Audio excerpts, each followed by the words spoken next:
नमस्कार दोस्तों, स्वागत है आपका हमारे यूट्यूब चैनल पर। अभी यह डिक्टेशन सीरीज मुख्य रूप से अपर जी सचिव के लिए चलाई जा रही है, लेकिन यह डिक्टेशन अन्य सभी एग्जाम की तैयारी के लिए भी बेस्ट है। यह डिक्टेशन मिक्स करके अलग अलग विषयों पर बोला जा रहा है, जो कि सरल से कठिन प्रकार का है। इससे अच्छा मैटर शायद ही आपको यूट्यूब पर कहीं मिलेगा, क्योंकि यह मैटर हमारे ही द्वारा अलग अलग विषयों पर चुन चुन कर बनाया जा रहा है। यह सीरीज आपकी आशुलिपि में स्पीड तथा उसमें आपकी गहराई को भी बढ़ाएगा। डिक्टेशन स्टार्ट होगा 5 सेकंड बाद। बेरोजगारी किसी भी देश के विकास में प्रमुख बाधाओं में से एक है। भारत में बेरोजगारी एक गंभीर मुद्दा है। शिक्षा का अभाव, रोजगार के अवसरों की कमी और प्रदर्शन संबंधी समस्याएं कुछ ऐसे कारक हैं जो बेरोजगारी का कारण बनती हैं। इस समस्या को खत्म करने के लिए भारत सरकार को प्रभावी कदम उठाने की जरूरत है। विकासशील देशों के सामने आने वाली मुख्य समस्याओं में से एक बेरोजगारी है।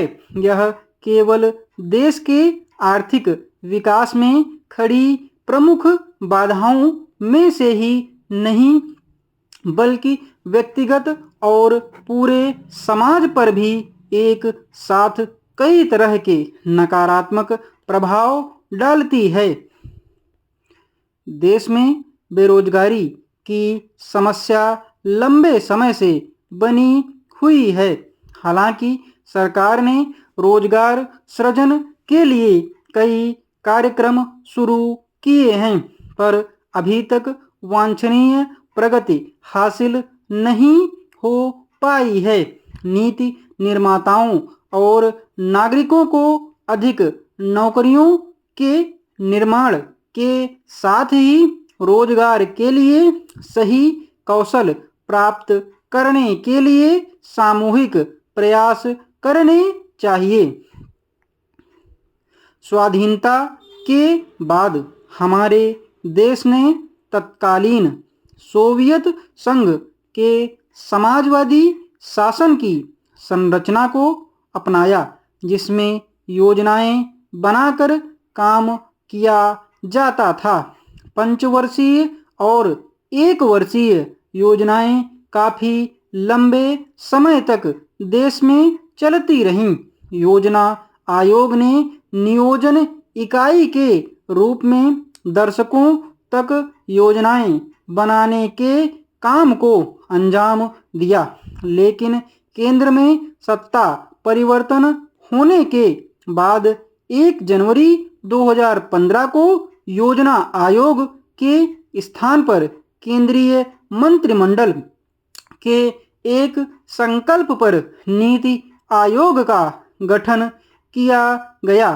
इसमें सहकारी संघवाद की भावना को केंद्र में रखते हुए अधिकतम शासन, न्यूनतम सरकार के दृष्टिकोण की परिकल्पना को स्थान दिया गया। बहुत पुरानी बात है, हिमालय में प्रसिद्ध मानस नाम की झील थी। वहां पर कई पशु पक्षियों के साथ ही हंसों का एक झुंड भी रहता था। इनमें से 2 हंस बहुत आकर्षक थे और दोनों ही देखने में एक जैसे थे, लेकिन उनमें से एक राजा था और दूसरा सेनापति।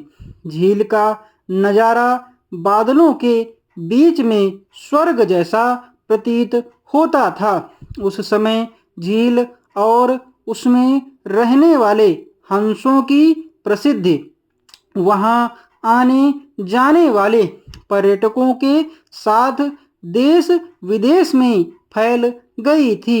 वहां का गुणगान कई कवियों ने अपनी कविताओं में किया, जिससे प्रभावित होकर वाराणसी के राजा को वह नजारा देखने की इच्छा हुई।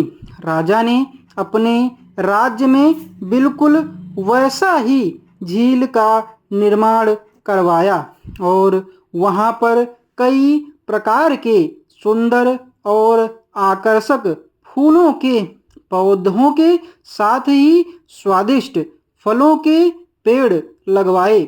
साथ ही विभिन्न प्रजाति के पशु पक्षियों की देखभाल और उनकी सुरक्षा की व्यवस्था का आदेश भी दिया।